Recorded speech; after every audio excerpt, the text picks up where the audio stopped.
Well, good morning, America, and good afternoon, Scotland. Welcome to our virtual trade visit with our friends from across the pond. Delighted this morning, to welcome Cookie, who's going to help facilitate our session today. And unfortunately, our speaker, Ralph, was unable to join the call. He had to drop off at short notice. So we will still progress with good conversation, I'm sure, but there is a fair chance we will repeat this session at a later date. And obviously we will let you all know when that is rearranged. So thanks all for your time. I think what we'll do now is, Candice, if you could do a very quick welcome from America. Yes, so good morning, everybody, or afternoon, I guess. It's great to see you guys. So we did one of these yesterday, and it was our manufacturers, and kind of learned a little bit, and are excited to do another one of these today. So I'm actually the president and CEO of the Noonan-Coweta Chamber, and we're in Coweta County, which is about 25 miles south of the Atlanta airport. And we have about 150,000, pushing 150 population. Our community is a fairly fast-growing community. We have a strong manufacturing base, and we also have a growing healthcare base. We have a lot of innovation on the education side, so we can share more about that later if you're interested. But today we're here to talk about hospitality and food and drink and tourism, and just really kind of focus and learn from one another and decide if this has value, if we want to continue doing these types of conversations. And so, Yvonne, I think we're going to go around and let everybody introduce themselves before we move on. So let's do we'll just go in order of the screen. I guess Joan would be next. Hi, I'm Joan McMurdo. I am the Membership Development Officer at the Ayrshire Chamber of Commerce. Nice to see everyone. And then Cookie. Hello. Good morning. I'm Cookie Smoke. I am the president of the ATL Airport District, which is the Convention and Visitors Bureau for the airport area here in Atlanta, Georgia. Siobhan, did I say that right? Yes, hello, I'm Siobhan Liddington. I'm from Blair Estate in North Ayrshire, and Blair Estate is an exclusive use property. And then Mayor Pearman. Hi, my name is Doug Pearman. I'm the mayor of Sonoy, Georgia, which is a population of about 4,200 people. And you have some things you're going to share that are very interesting to the group, right? About the movie industry. Oh, yes. Yeah. Movie and television industry. Yes. Look, Gordon, you go ahead and introduce yourself. Hi everybody, my name is Gordon Smith. I work for Visit Scotland, the national tourism agency, and specifically I have a role as regional director in the region of Ayrshire and Arran. Very cool. Tony? Hey, I'm Tony Venture with Paramount Hospitality Management out of Atlanta. We operate 3 hotels here in Noonan, 2 in Carrollton, 1 in LaGrange, and 1 in Knoxville, Tennessee, and 1 downtown Atlanta. And we're really interested in seeing what the tourist industry is going to do, and also most of our hotels depend on business, finding out how the business industry, what the projections are, how people think it's going to come back as far as travel and stuff goes. Then I guess Howard would be next. Okay, hello, my name is Howard Wilkinson. In the context of this call, I'm a voluntary chairperson of the Ayrshire Food Network, which is Scotland's longest standing food network, and Siobhan and her colleagues are part of our members. We work very closely with Gordon, of course, and Scotland Food and Drink. I'll declare another hand. We had a link with you guys 20 years ago through Achievers International, and 6 weeks ago we had Betty Hickman and John Thrasher on a direct link with us with our virtual Ballantrae Food and Drink Festival. So that was a lot of fun. But thank you for inviting me. Thank you. Okay, so you've been involved in the sister city relationship for many years. A little bit, yes, and I've even been to your wonderful place. So yeah. Well, we'd love to hear more about that. It's changed a lot since I was there, but yes, I've been there. So. Yes, as they have everywhere. I think Bob is finally off mute. Well, I'm Bob Coggin. I am a retired Delta Airlines executive, and I do a lot of work with the Chamber of Commerce. I as a former city councilman, I'm kind of the legislative liaison to the Chamber of Commerce. And then we have the lovely Susan. Good morning and good afternoon. I'm Susan Kraut. I'm the Vice President of Strategy and Operations with your sister chamber, Noonan Coweta Chamber of Commerce. Okay, I guess then Bradley, you're up. I'm Bradley Down. I work with a private company called Cargill. It's an agri-food company, multinational around the world, and I work with manufacturing facilities in Canada, the US, and Mexico. Yes. And then we have John Woodward. Hey, good morning, my local friends, and good afternoon, folks in Scotland. I'm John Woodward. I head up the global commerce team for the Metro Atlanta Chamber, which is the regional chamber of commerce. Included in that region is, of course, Coweta County, and we work closely with our partners there. And for the purpose of this call, I'm just here as a guest. I appreciate Candace inviting me, and but also for the purpose of this call, for what it's worth, I'm also on the board of the ACVB, the Atlanta Convention and Visitors Bureau. So again, that's a critical element of our industry here. So happy to hear what folks are talking about. Yes, and we're very grateful to have you join us. And Yvonne, for your knowledge, John's going to be working with us as we take this to the next level and do a statewide virtual trade mission. And then we have joining us on the telephone, he's driving from Dallas to Houston as we speak, Ken Guerra with Club Corp. Hi, everyone. Great to hear everybody's voice. As Candace said, I'm Ken Guerra. I'm the Chief Revenue Officer for Club Corp. We're the largest owner of private golf clubs, and then we also have a portfolio of private dining and business clubs as well. And so happy to be on the call today. Great. Yeah, so I don't think I gave my name. I'm Yvonne Monroe. I work with Ayrshire Chamber, running all the events and training, and also been lucky enough to be involved with the trade missions that we're engaging in, which is a Scottish Chambers programme. And initially we were hoping to be visiting our friends in Coweta, but this is obviously on hold, but possibly it will be rescheduled for next year. We will actually get to see these lovely places that we're about to see on our video this afternoon. So, Joan, my colleague, is wait, excuse me a wee second. We didn't speak to Janet from that. Oh, sorry, Janet. Janet. I do love to speak. I know, Janet, your story's so interesting, so please do share. My name's Janet Martin, and I have a business called That.co, which is Tasting History Ayrshire Tours. So I organise tours around interesting venues in Ayrshire, and I animate with historical characters and give access to the best quality local food and drink. And Janet was one of our drinks companies that joined a couple of weeks ago for a live tasting. So that was a really successful event. And that might be something we can repeat again for our friends in America. Yes.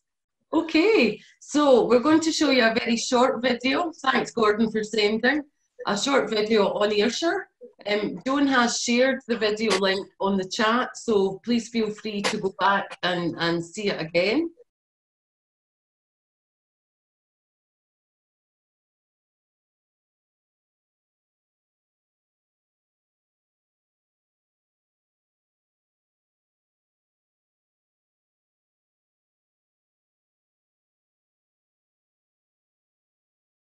Susan, are we going to? Yep, we are ready. So we're going to start with our Explore Georgia video. Fantastic. Thanks, Susan. Superb videos. So, Candice, shall we move on with the agenda items? Yes, let's turn it over to Cookie. Yeah. Okay. Well, good morning, everyone. Thank you so much for having me. I appreciate it, Candace.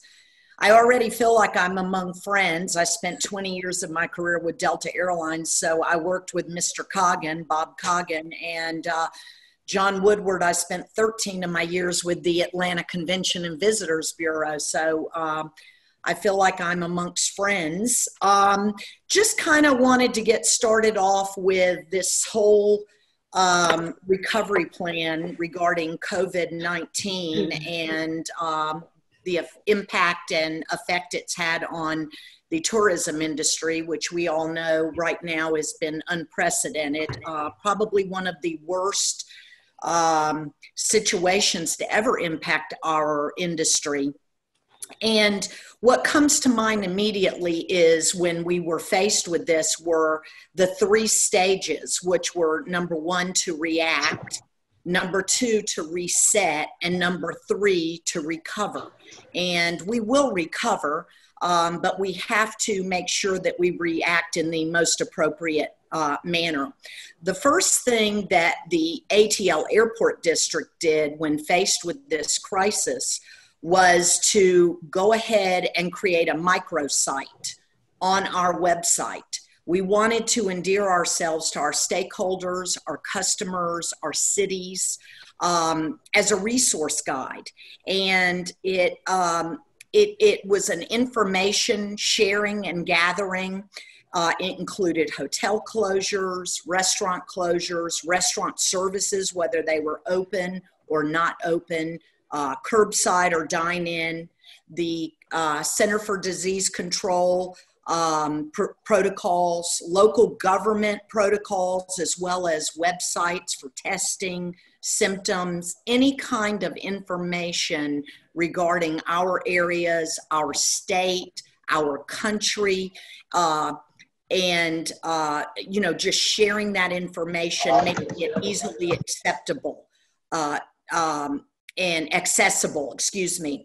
It was more of a very detailed resource guide, and it was updated weekly, so it stayed very current, and it served a great purpose for our team and kept us all connected in a time where we were very disconnected because we were working virtual. My team ended up working virtual starting on March 12th, and we're continuing to work virtual since that time. The other thing that we all had to be concerned with was gaining our staff confidence.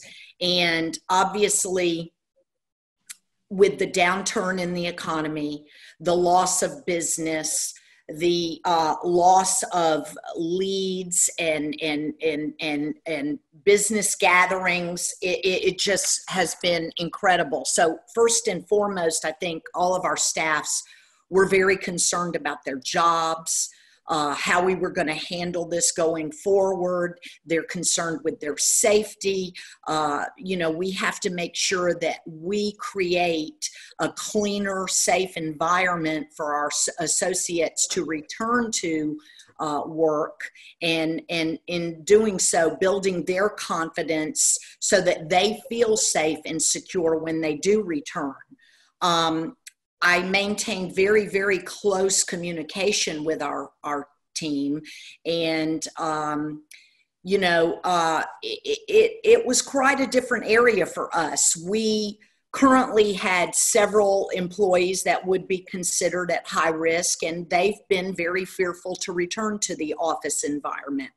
So again, we're working remotely. We're going to continue to do so till we start seeing numbers reduced in our state and people have that confidence restored. But we did go ahead and take drastic steps in our office to ensure that once we do return, the staff feels very, very comfortable in doing so. Our offices are very small. We have a staff of 10. We're the 3rd largest convention and visitors bureau in the state of Georgia, and every manager has their own office. So maintaining social distancing was not a problem, but we had to go ahead and employ a deep cleaning of our office. We purchased PPE masks.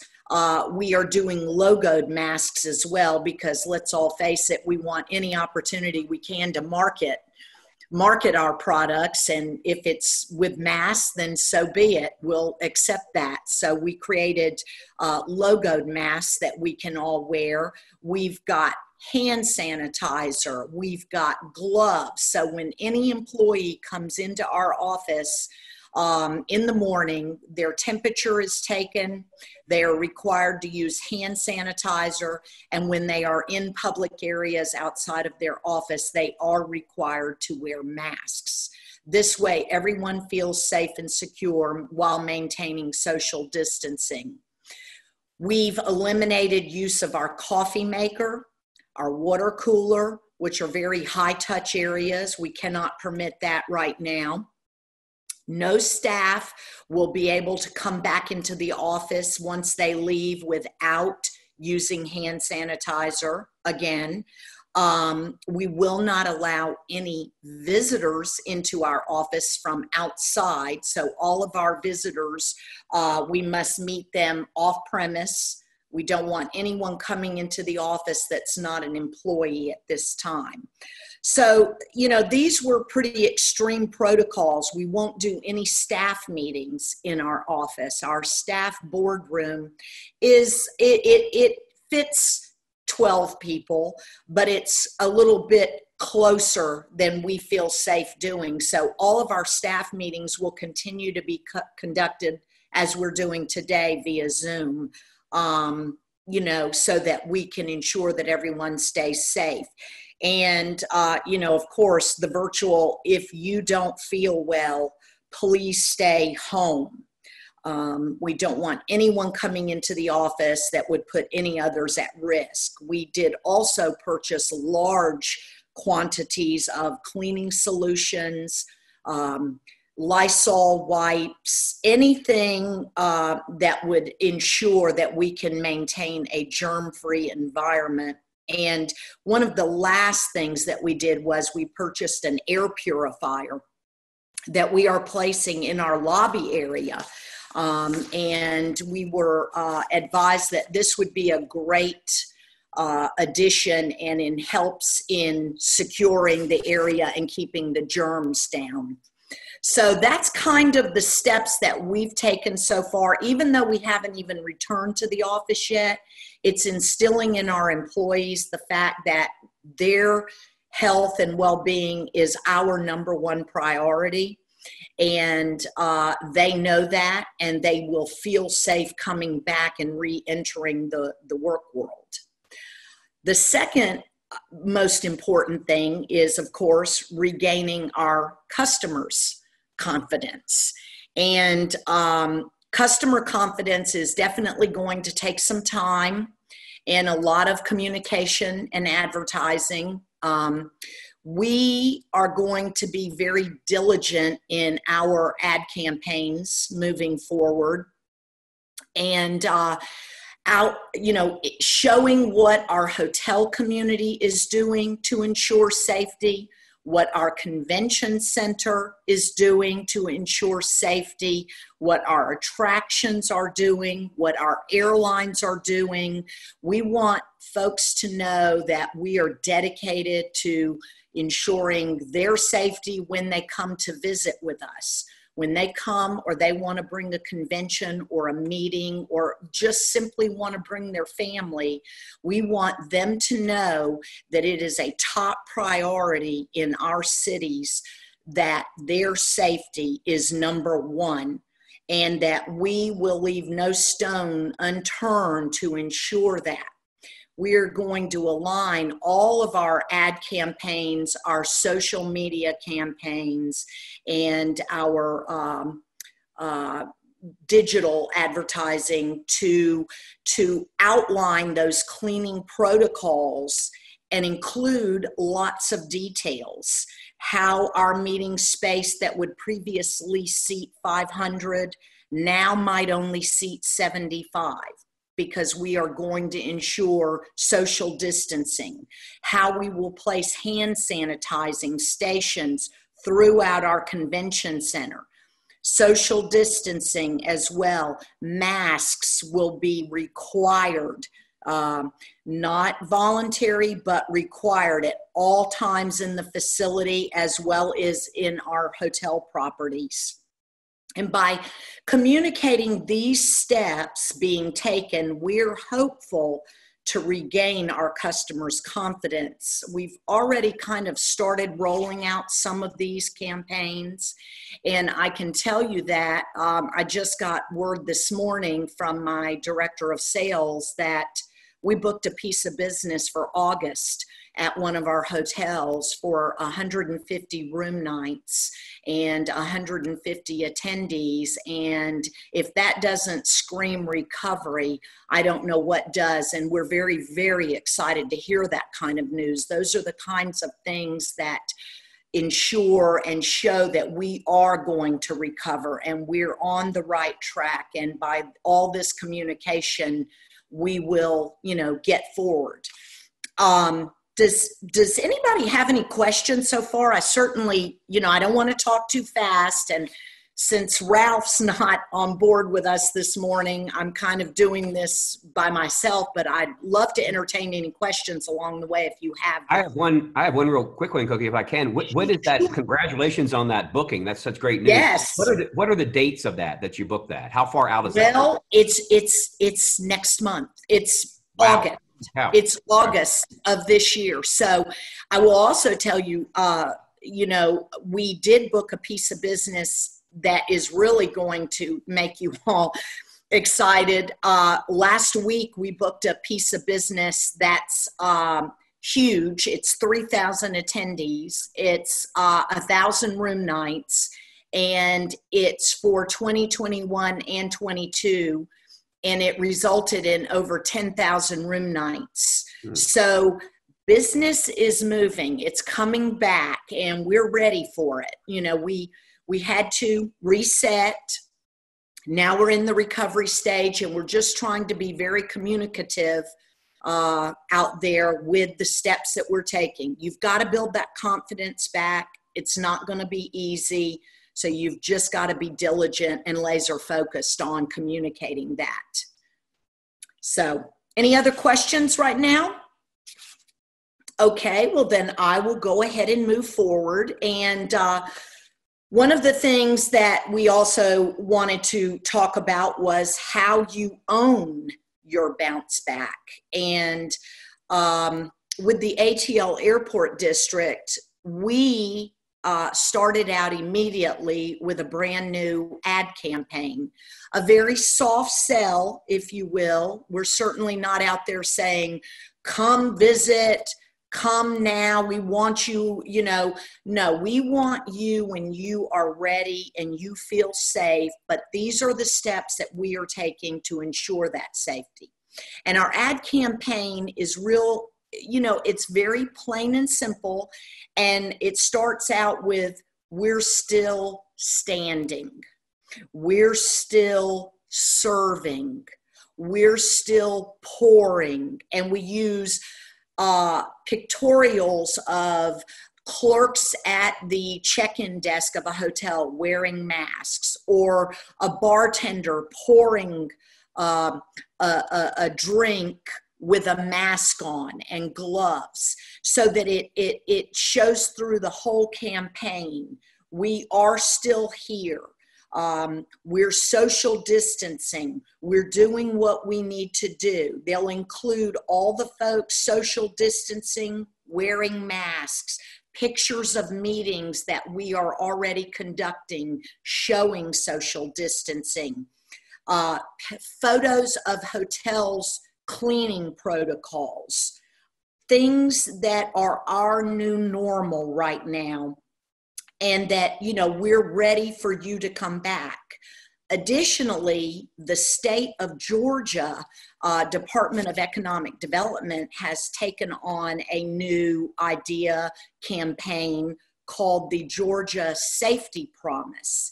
And any member of our industry, hotels, venues, attractions, CVBs, must sign a petition that indicates that they are committed and they are taking these steps, and it confirms that they're meeting the required measures put in place by the state. And then we all receive a toolkit that includes logos that we can put in our signature of our, our emails, stickers that we can put in the windows and doorways of our hotels and our restaurants, so that it's further validation for our visitors and customers. Again, statewide, we're committed. This means we are all meeting this protocol, and it just shows a heightened commitment to our customer safety. And it seems to be well received. Obviously, we are booking business, so things are moving forward, and we are, feeling good about that. Trying to look at some of Ralph's notes too, so I make sure that I try to incorporate some of his things as well to ensure I don't leave anything out for you. But anyway, and then the next step is how we redefine our product.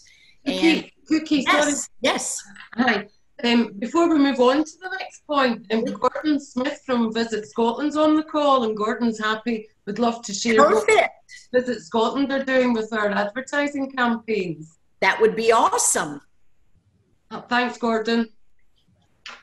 Thanks very much. Yeah, I think just listening to what you've been doing is in some ways so similar in terms of just communication and ensuring all our various people that we need to communicate are in the loop on various types of activity. So I work for Visit Scotland, the national tourism body, would report into Scottish Government, and we have followed that whole Scottish Government pipeline of responding, resetting focus, restarting, and ultimately recovering, very similar to what's just been described. So one of the first things when this hit us back in March was that we needed to be communicating very strongly with our tourism industry across Scotland, similarly with key messaging about what was going on.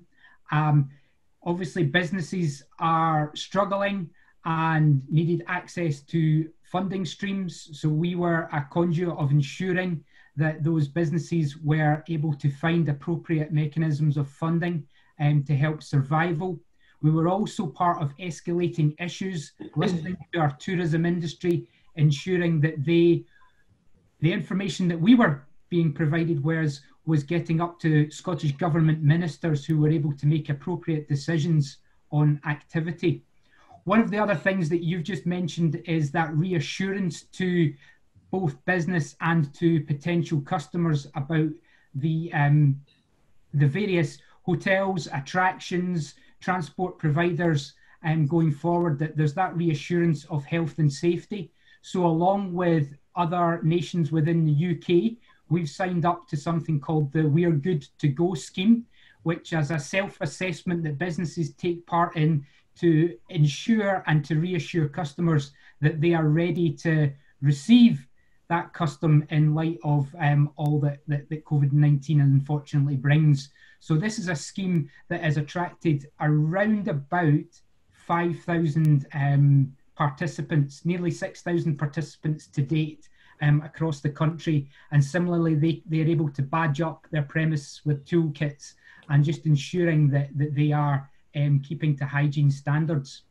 One of the other key things that we have been looking at is marketing and communication, and that's been again a phased approach.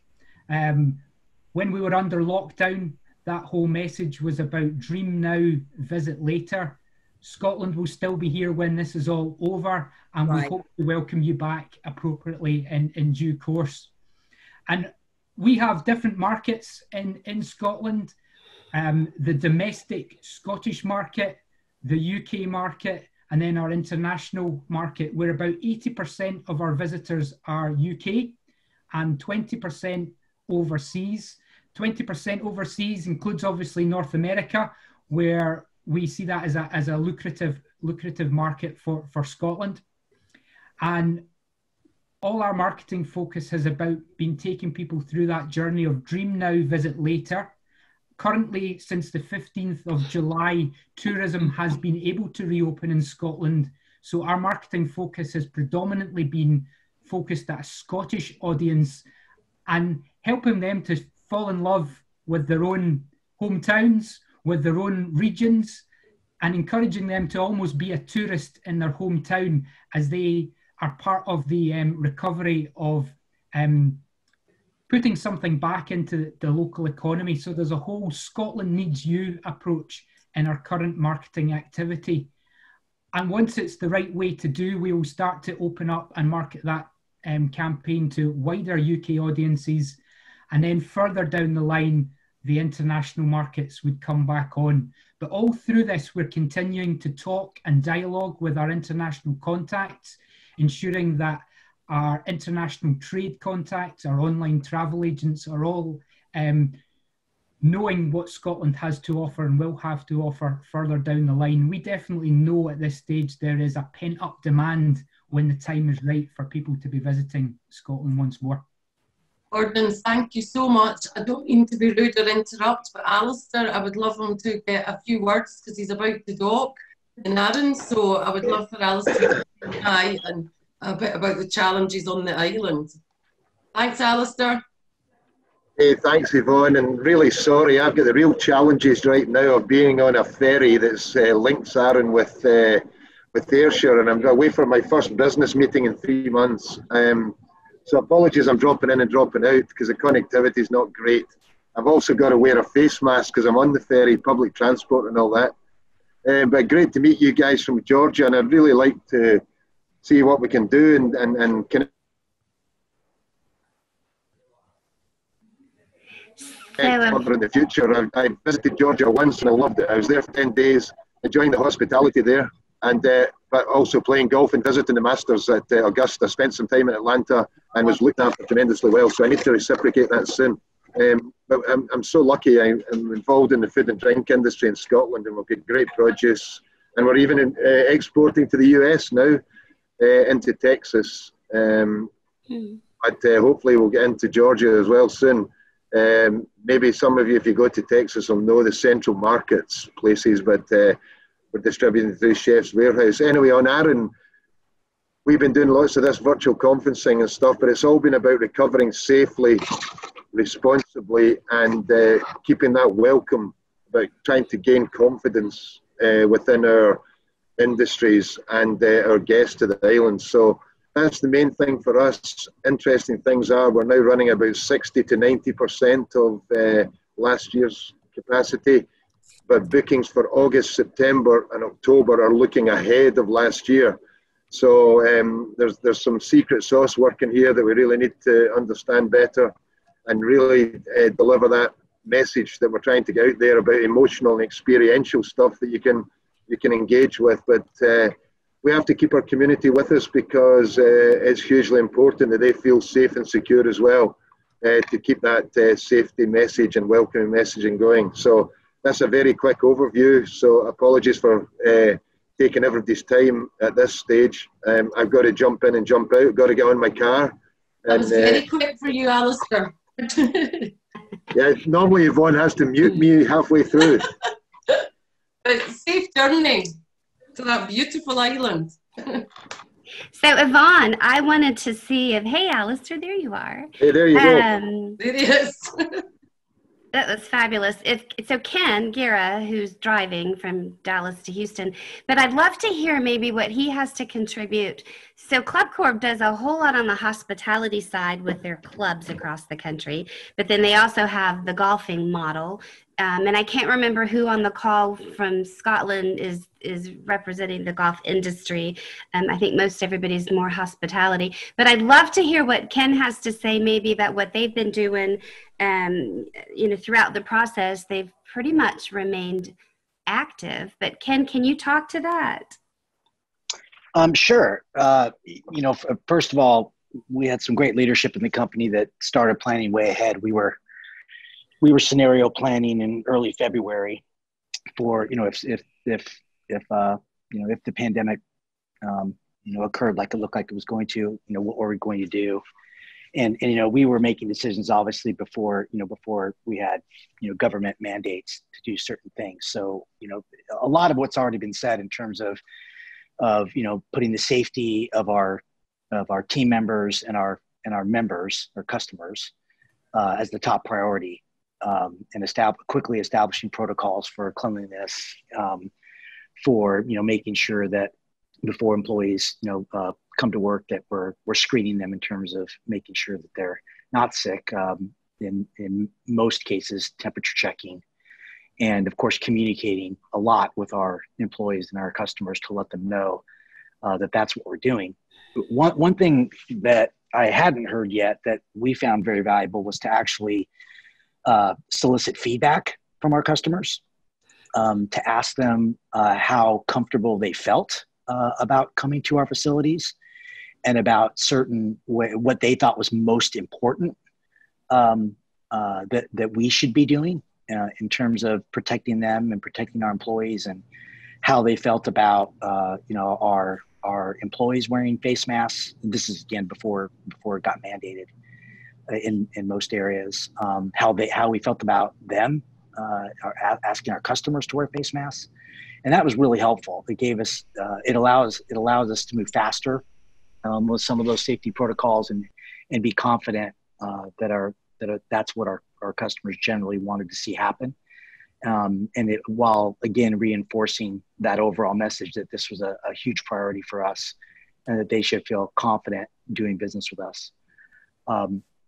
You know, we're obviously golf and dining is a significant part of our business, but private events, weddings, you know, social parties, business meetings, etc., is also a very large part of our business, and that's been the part of our business that's been hit the hardest, of course, and is the slowest to recover overall. So you know, there again, it's about getting creative and figuring out how to configure our facilities and services in a way where we can host some events and do that safely, and make sure our customers know that we're doing that. So those are a few things that I would add. What about on the golf side? You kept playing the whole time. I don't know if in Scotland that was the case. Well, no, maybe in Georgia, but in many parts of the country we were shut down. So we literally, our executive and operations team would, during March and probably even halfway through April, we were on a conference call or Zoom meeting like this every single day, 7 days a week, just trying to understand what the local and state jurisdictions in every state that we're in, or county or city, were asking us to do. So they did shut down golf in many cases. And they would have, police officers, sitting outside the golf course to make sure that nobody would come out. But, through our relationships nationally and probably more so locally, we got jurisdictions to understand that golf is incredibly safe when done correctly. So we established a number of protocols and really led that for our industry in terms of defining how golf can be played safely. So, just eliminating the touching of everything you can. Don't touch the flagstick, make sure that the golfers remain 6 feet apart, only have one person in a golf cart. Obviously, really strict cleaning protocols around that, around the golf carts. Don't put rakes in the sand traps. Just everything you could do to keep it as safe as possible. And over time, people begin to realize that, golf is probably safer than going to a park, right? Because you have, you've got four people that are spread across a couple of acres in many cases, and then, and a very few, maybe 100 people over, 150 acres. So we were very fortunate from that standpoint, and through establishing those protocols and being really strict and adhering to them and proving that we're doing that, we've been able to keep golf open. Great. In Scotland, it was similar. Our courses were closed initially, but they were one of the first to open. Joan, my colleague's a keen golfer, so maybe you want to give a wee bit more info. Yeah, the end of May, the golf courses were allowed to reopen in Scotland. Initially, it was only 2 balls, with the clubhouses and the locker rooms remaining closed. So it was a case of arriving at the golf course, out, playing your round, and heading straight back home. So you had to arrive ready to play, and you could change your shoes, in the car park or in your car, but no locker room facilities at all. To start off with, then gradually things changed. I think it was the beginning, maybe the 6th of July, the clubhouses were allowed to reopen. Scottish Golf instructions are still to keep the locker rooms closed, but I know some golf clubs have opened their locker rooms for members, and we're now up to being able to play in 4 balls. Similar to what Ken was saying about the golf carts, it's individuals only unless you live together. So husband and wife playing, father and son, that sort of thing, only family members. As long as you live in the same house, you can be in the same cart. But apart from that, it's individuals. But I have to say, the course that I play at, it's working fine. We have a booking system. And the only thing that's wrong with the golf in Scotland now is the weather. If we could get some of that lovely sunshine we had at the start of lockdown, it would be absolutely perfect. And of course, we do have some fantastic courses in Ayrshire, some of the best courses in Ayrshire, I have to say. Yeah, but I'm biased. but I'm biased. Yeah, Gordon, do you want to say a few words about the events that are happening in golf and we're continuing to run this year? So obviously, golf is an important part of life in Ayrshire and Scotland wider. And actually, just this week, Visit Scotland launched a golf campaign, predominantly again in the first stage to encourage Scots to get back out on the golf course, just under the umbrella of only in Scotland can travelling so little make such a big difference. So again, we're starting to put out that marketing and encouraging people to rediscover world-class golf on their doorstep.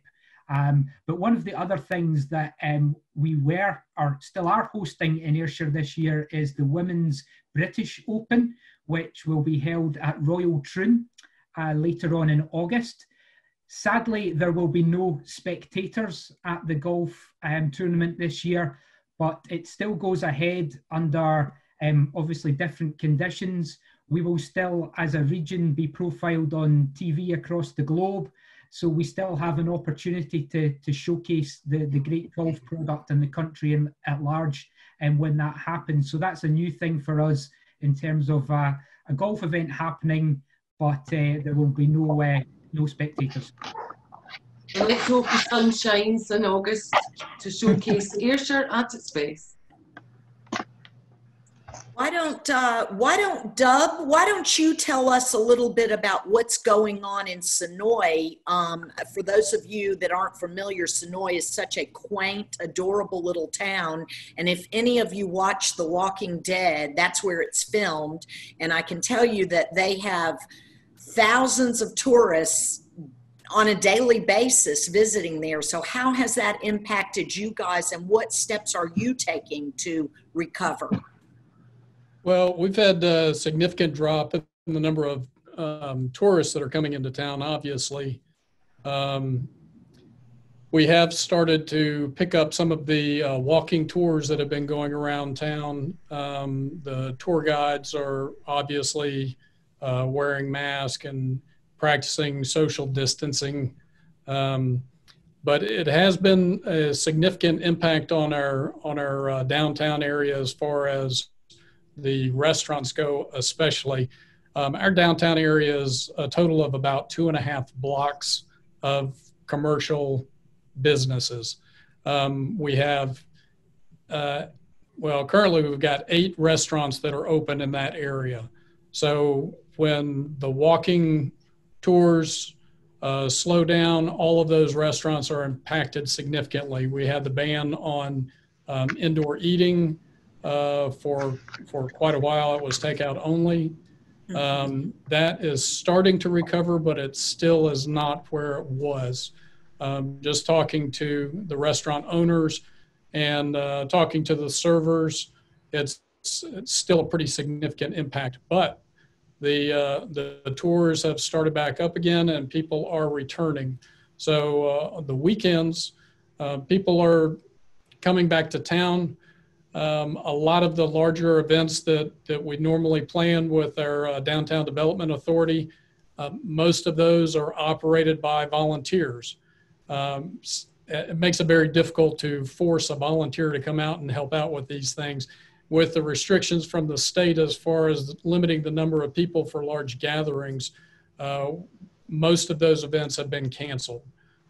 We'll see, some people will do impromptu gatherings and things of that nature, but that's not something that's being endorsed by the city. It's more individuals that I think are just frustrated with having to be in their homes for too long a period of time, and they're getting out and doing stuff.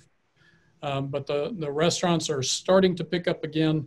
It's still going to be, I'm afraid it's going to be a few more weeks or months before people are really comfortable in getting out and coming back down. And that's all driven by what the numbers are doing in the state and in the county. Right. That's great. Well, how about you, Lynn? Dub, you mentioned restaurants, and we all know that the restaurants have been just drastically impacted, having to close for a while and then reopen with takeout. And I happen to dine in your restaurant every Saturday, and I know you just opened a new restaurant. Can you give us any kind of feedback about the protocols you all are doing and what you're seeing in terms of return to business? So at the first restaurant, we actually took tables and chairs out of the restaurant to make it have the appearance of more social distancing instead of just leaving the tables and marking them off. That seemed to make a difference. We're probably down, in the last 10 days, we've seen a large increase in sales, and a big part of it was groups of 10, 12, 14 starting to come back. But that's what we've done. And we have the advantage of having some private dining areas that have helped in that sense. The other restaurant is not as ideal for social distancing as far as removing tables and chairs. So that's a challenge there, but we're starting to see some traffic at the new location. Our biggest problem is obviously we've maxed out probably the volume we can do based on the staff that we have. A lot of we're having issues staffing right now. So we're at a point now where we're maxing out what we can do following social distance protocol and staffing issues. So that's kind of where we're at with those restaurants. So that's Lynn, let me ask you a question on the staffing side. What's your main issue with that? Is it availability? They're not interested? They're doing other things? No, we've got lots of signs up, and we're on some sites looking for help, and we just not people actually coming in to fill the positions, both in the kitchen and in the dining area. So that's our challenge right now is staffing. Is that because of confidence? They don't want to be working, or with the public? It's just, well, what I think it is right now in the state of Georgia with people that had been laid off from work, and hopefully that changes in a few weeks. But they're able to collect federal unemployment and state unemployment, and the price point of what we pay people, we pay them well. But if you can stay home and make $1,000 a week, it's difficult to come back to work even for the same amount. So I think that's part of the problem. Is Candice, that's staffing. both Staffing is a big issue. Yeah, that's both calls Candice have presented with the same issue. Manufacturing industry, we're struggling also. Right. Yes, I've pretty much everybody I've talked to has the same issue. We have a lot of people that have manufacturing in our city of Noonan. One person produces beds and things, and they say they have the same issue. Yeah. Staffing. So I know that, Yvonne, you were interested on the food production side. Yeah. So I just texted Bradley. I know that he's kind of multitasking at the moment. And when he's available, he can share some insights with Cargill. There he is. Hi, Bradley. So you want to frame the question specifically on the food production side? Oh, for us to frame? Yes. Yes. No, we were keen to get the food production side on our call yesterday, Candice, for manufacturing more. Yeah. I would like to bring in Siobhan and Janet at some point to share what challenges you have, both in the hospitality industry. When Dub was speaking of tours, you said that some are starting to start again. Janet, when are you hopeful that your tours will begin? I still can't see the tours starting again as they had been operating before the pandemic hit. I'm working with suppliers and partners to try and provide something, and I feel in a way that it's, at first I thought it was a token gesture, but now it's an alternative. So it's not the tour as we would have delivered it initially, but we are able to provide a reduced, I suppose, service.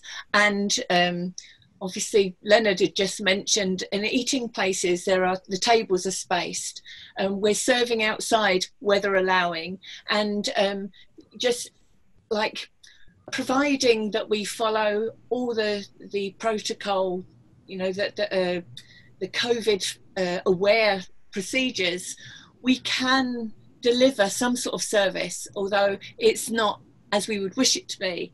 But what I'm working on at the moment, and with a number of them partners that we work with, is some sort of virtual tour, so that although we can't deliver what we want to, that we can attract different people, and in some respects it's making the places to visit more accessible. And whereas my tours had been supplying customers in the local area, if they were staying in the local area, and locals who were interested to learn about local history, if I supply something virtually, the world's my oyster. So I'm trying to look positively at working differently and attracting different audiences. It's going to be different. The whole world's different, and I think we just have to go and do what we can as we're able to do it. I'm not in control of one venue, because my tours visit museums and various eating places and pubs, so I have to work with the venue owners and managers. So at the moment I'm really just treading tentatively and looking at what we can do virtually, and I see it's mentioned on the agenda. It's stretching my IT skills to the limit and I'm having to learn so much faster than I would have. I'm sitting on we have a fantastic organisation here called Business Gateway, which provides free training for small businesses, and they have been literally supplying us with so much information, so everyone's trying to take advantage of that, and I'm gradually trying to put that into practice.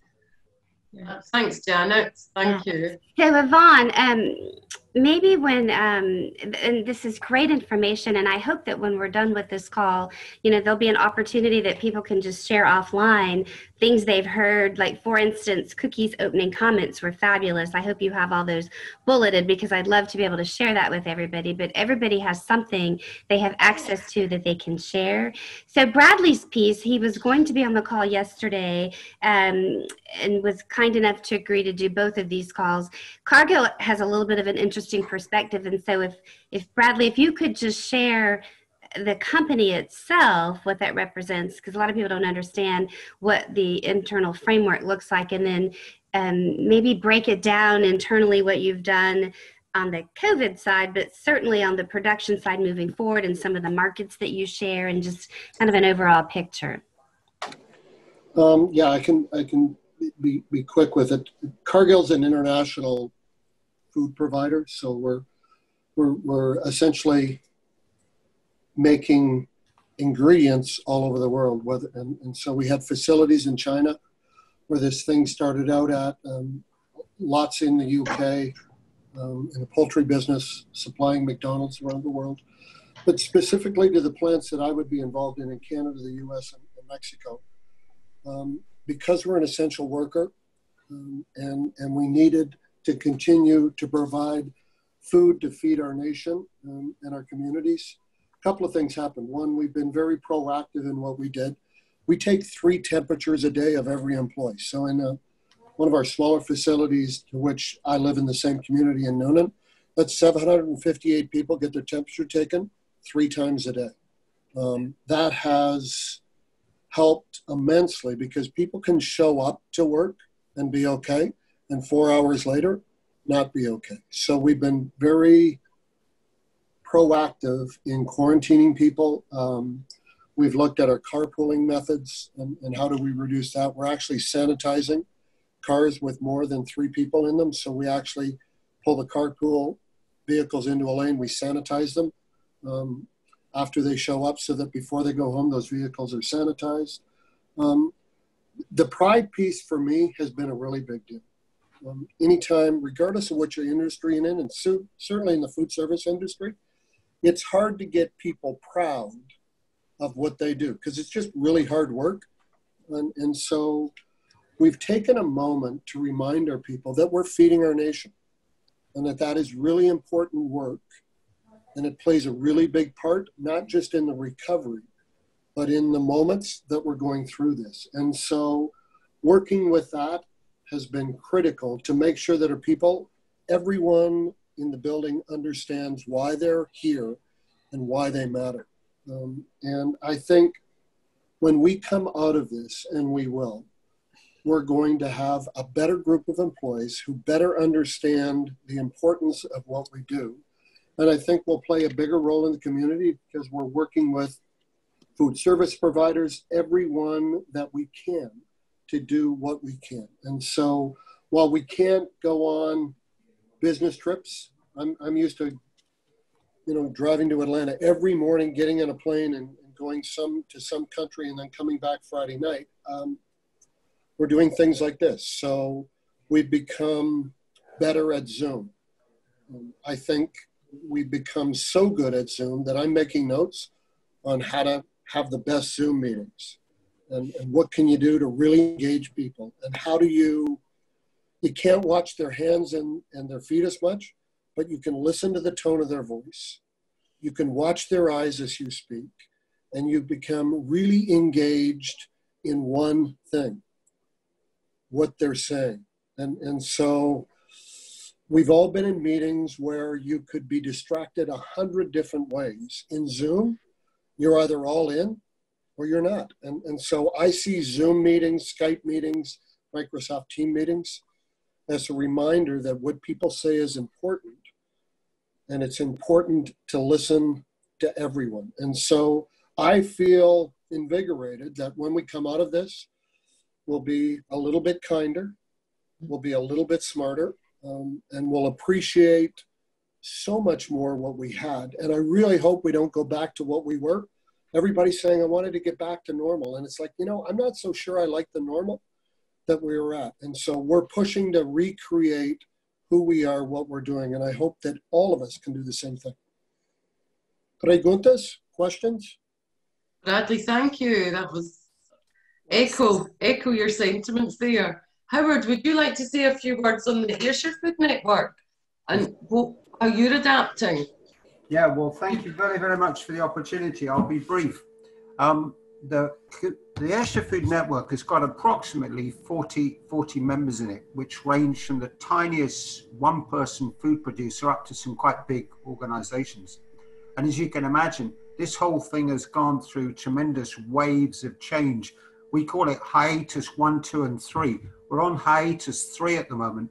And what I mean by that is that at its peak, we reckon that out of our 40 businesses, most probably 18 weren't operating at all. And by that, I mean they were either using this government scheme of furloughing, their staff were still employed, but they weren't being funded. So that's one thing that changed. Some of our businesses, as with many of your businesses and some of your customers, if you've got 80% of your business with a food sector, so we have one guy who produces the most amazing organic milk. He had 80% of his trade was with coffee businesses and coffee bars and that sort of thing. He lost that overnight. So people have had to be extremely nimble. And one of the most wonderful things that's come out of all this is the innovation, and it's been slightly anarchic. If somebody says to you, have you got a strategic plan during COVID? I would suggest you that you rip it up. Because the reality is that you've got to be able to move very fast, but within your total framework. So people have had to readjust, recalibrate how they can do business. A lot of them have been closed. Some of them are still closed even today. The next thing that happened is that as your customer base has come back again, the ones that you lost, you had already found replacements for many of them. So some people have now got too much demand relative to their capacity. So there's all sorts of fun and game things going on. But I think in the same way as I'm sure in Georgia, lots of people have found new ways of collaborating, particularly in the home delivery front. And the Chamber has done a great deal there to promote that and put up lists of companies that are doing home deliveries rather than just taking orders through your front door. So there's a lot of change there. I would also pay great credit to Visit Scotland, who supported us to say, well, we're a membership-based organisation, and like many around Scotland, our income has shrunk significantly, if not very significantly, and there's been some support there. And Scotland Food and Drink this afternoon or tomorrow will be announcing the result of a fund to regional food groups, of which the Ayrshire Food Network is one. So they're trying to find, in conjunction with our local authorities, ways of putting in some funding support for us. But it's been one, taking the comment that the gentleman has just been speaking, Bradley's just made. I think one thing that's really, really important that's come out of this is the ability to listen. And I have a mnemonic, and sorry if it is a mnemonic, and it's SIKE, S-I-K-E, S-I-K-E. And it stands for simple inattention kills empathy. Because if you don't listen to people and you're not perceived to be listening to them, that you won't develop that empathy. And without the empathy, some people need a lot of support psychologically. We've had some people, without giving any personalities away, who've taken a really rough ride on this. You know, single person businesses who've almost gone out of business, and technically they may be almost there. But the way that we've all worked together has been very, very important. But no, that's what I would say in relation to trying to pull together some of the strands of what you as our guests and other people have said. It's really, really important to listen in a way that perhaps is slightly non-typical. So the command and control aspect of leadership in my book has gone out the window. And what you're talking about is trying to really help people come through that psychological barrier that some of them have actually got to get over, because it's very, very tough if you've lost so much of your business. So that's what I would contribute to the discussion. Thank you, Howard. Thank you.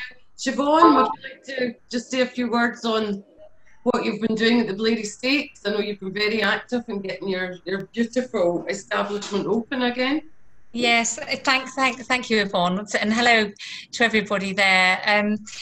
It has been challenging. It's, you know, Blair Estate is an exclusive use property, and as part of that we've got a couple of self-catering units, a cottage and the East Wing. So as an individual business, if I'm really honest, when all this happened, before all this happened, we were looking at a fantastic year for 2020. So we were feeling it was going to be a great year. And then obviously the COVID-19 happened, and it was a complete, you know, step change in how we approached everything. So our first focus was very much with the bookings that we had, you know, offering that sort of service to all those clients. And we're really fortunate that everyone that had booked, they've postponed and not cancelled, which was fantastic. So that's really good.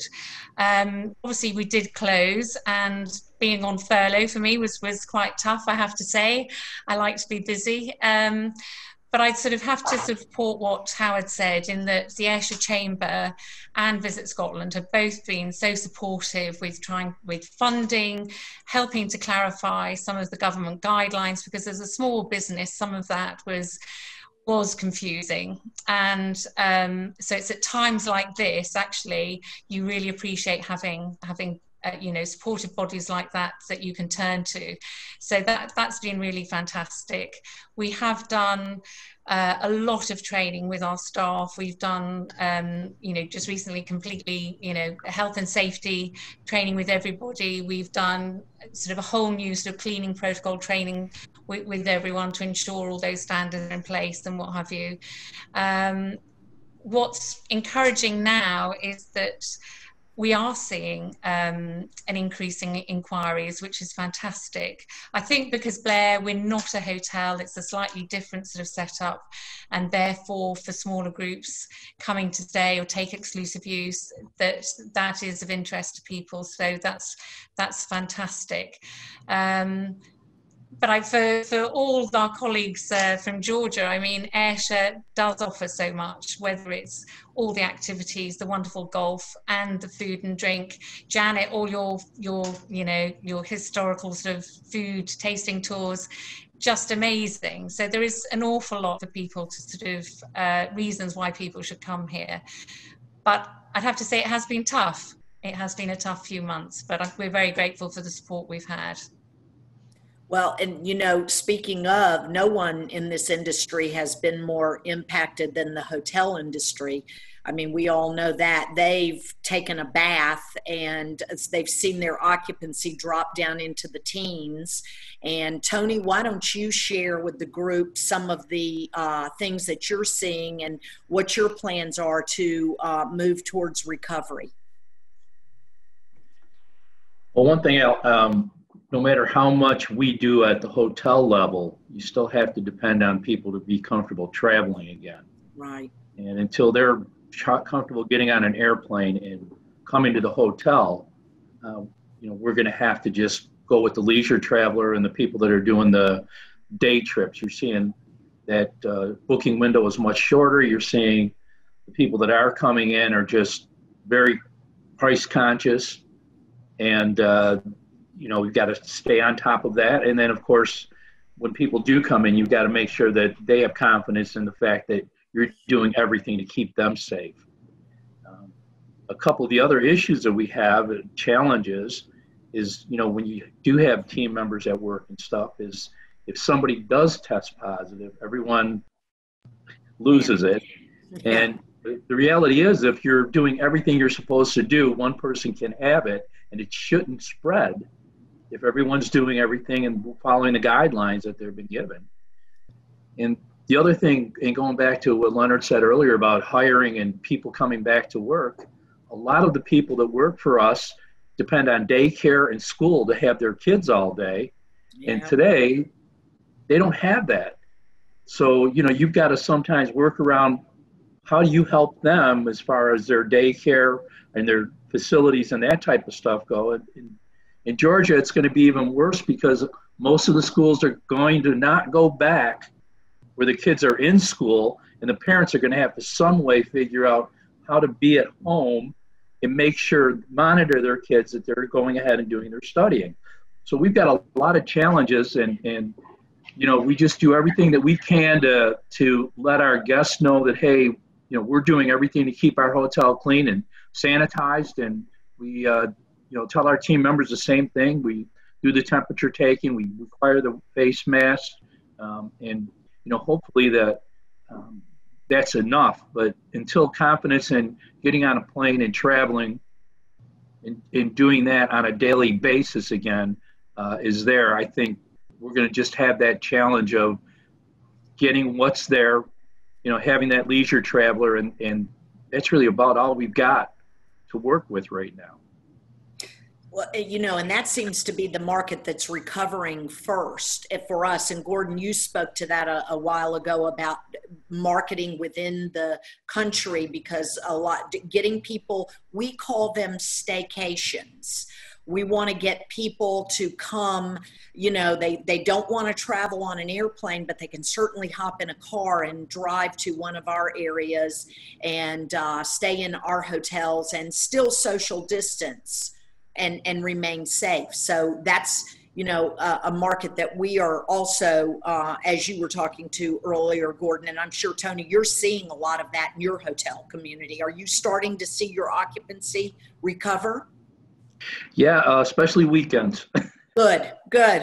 Especially not as fast weekends. as we would like, right? No, but the weekends, actually in the markets out here, we've had some baseball tournaments in Carrollton and LaGrange that have actually helped the occupancy at all the hotels. So that's we've awesome. been very, Hey, very Cookie. fortunate with that. Yeah. I have a question. I know we only have maybe about 8 minutes left, and I'm just curious, maybe we could just spend a couple of minutes on, are there some areas we didn't touch on? Are there some future topics folks would like to collaborate on? Is there some information we can gather and share? So maybe we could just quickly survey each person and find out, you know, burning information, something you wished we'd discussed. What next for the next time we get together? Good idea, Candice. We're going to start with Dub because we're going to make him smile at us. I didn't have really anything else that I needed to talk on. I did want to mention that I noticed Howard's cat was supervising over his shoulder, and that's the reason I had to come into the office today, because mine would talk way too much while I was not on mute. So good job, Howard, and a very good supervisor you have. You're on mute, Howard.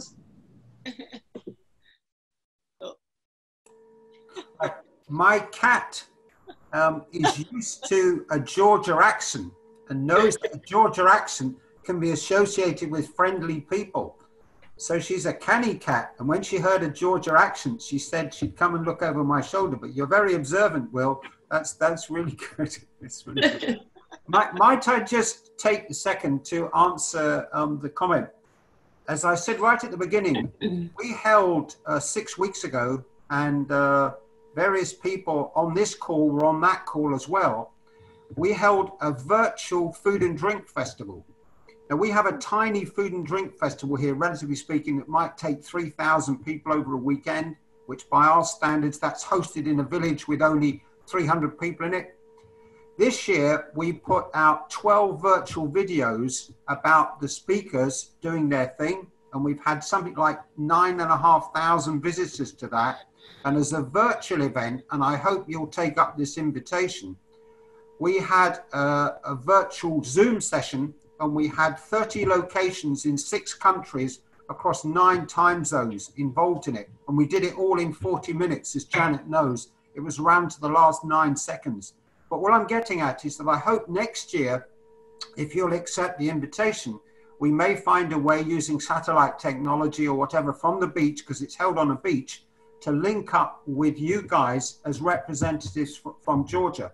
We will also have people on the call from Colombia and also from Oman. So the comment that was made that our audience, depending on what it is you've got, is now not only that local audience, but it's all about hybrid. I think if we think about hybrid occupations and hybrid this, that, and the other, I would love to think the dates are June the 12th and 13th next year. So we hope you'll be with us. I realize some of you may say that's not my scene, but it's quite fun. We have whiskey tasting, foraging on the beach, all sorts of stuff. But it really is a way in building international links, not only, of course, through the chamber, but I think that's very, very, very exciting. And it was a lot of fun to have your colleagues from Georgia on the call. And obviously, if you need more details, just ask Yvonne and I'll give you the details of who was on it. But yeah, it was great. So look forward to a hybrid event involving Coweta County and Ayrshire. So that's fantastic. That's my proposal. Thanks, That's Howard. Great information. Yeah. So, and we will be there. We missed not being with you in June, and we will be there at some point. I think we're just sharing an idea, right, of just something moving forward. So anybody want to hop in and add something? Something you wished we talked about today that we didn't? information you're looking for? I would like to, you know, we originally thought about talking about how we were moving forward towards recovery and what we were going to each do to stimulate business growth. And I think that's something that would interest everybody on this call, and maybe we could spend some more time on that next time. I would just like to say that Bradley mentioned earlier the importance of people having an understanding and a pride in what they do. In his, what he spoke about feeding the nation, about feeding people, and I think as well throughout the whole tourism industry, it's important that local people are proud of where they live and they have a good understanding about what's of interest out there. We have a group that organise the COIG, which is 5 routes around Ayrshire, and they've just started a programme of local invites. They're promoting local areas of interest to local people and inviting them to make the most of it. Certainly during lockdown, when we were all limited to the amount of, like, the distance that we could travel from our own homes, it's given people the chance to reconnect with what's good on their doorstep. And I think that we have to look at that, have people be proud of what they're, you know, of where they live, and then share that, because ultimately when people do come back, we're going to have just a renewed enthusiasm to share what's on our doorstep. That's quite, I find that quite exciting. Thanks, Janet. I agree totally. We have all experienced and learned a lot more about our local communities when we've had the time to do so. I think John wants to say something. Well, just to chime in at the end here, it's been fascinating to listen to all this. And again, Candace and Yvonne, thank you for letting me kind of crash your party here. Looking forward to that. I would add for our friends with the Ayrshire Chamber and in that region, any future sort of thing, if we want to have a meeting, and I mentioned this to Candace the other day, just so you all know, your representative here in Atlanta, the Consul General for the UK, who covers the entire US Southeast, but he's based right here, is a native son of just up the road from you. He's from Glasgow. And he speaks the accents I'm hearing here are very similar to his accent that I hear. So I'm certain he's always very cooperative. He's a tremendous representative, by the way. Y'all are very fortunate to have him. But you know, if there is a discussion of a future program, and Candace, you and I discussed this, some sort of thing like that, I've collaborated with him and his team on several things. I've got some programs coming up in the Midlands next month, virtual programs. But I think, you know, for something down the road, if there is something like that, it'd be a fun kind of, you know, rah-rah for the local, bring him in and you know, he could certainly add to the conversation of what might be out there. So I just tossed that out there for a fun kind of gee whiz. Sure, that sounds like a plan, Candice. Yes, that sounds fabulous. What is his name? They may know him. Andrew Staunton. He's been posted here. He's been posted here for about almost 2 years now. He's a career diplomat, so he'll be here for about usually it's a 4-year posting. So he's got another couple of years here, and yeah, I mean the UK consulate and here in Atlanta, by the way, just so you all know, and I'm wondering, Gordon, actually, if Visit Scotland is part of Scottish Enterprise. I don't know if it's a subsidiary of that or if you're affiliated with them. We're two separate organizations, but we work very closely together.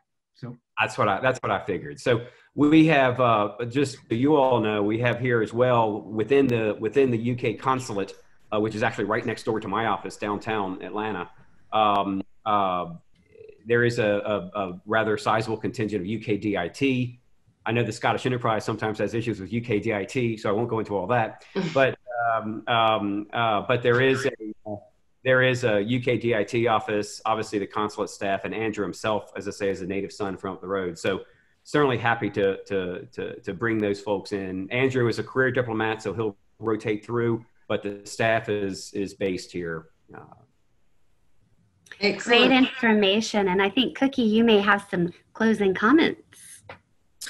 Well, I just enjoyed this so much, and I really appreciate all the feedback everyone has shared. I think that we're all in this together. I think we've all been impacted. We're all, doing our new normal and moving forward, and to share ideas and to get best practices from each other is a great opportunity for all of us. And I think we need to continue the conversations moving forward. And certainly I'm always open if anybody has any questions. If you want to email me, I'd be happy to share any additional information.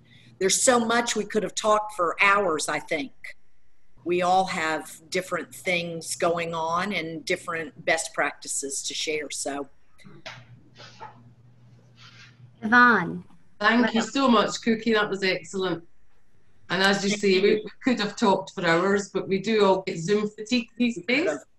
So, Candice and Susan, I just want to personally thank you for all the time and efforts and all our lovely meetings we've had over the last few weeks to get us to a roundtable discussion. But most definitely there is room for a lot of more connection in the future.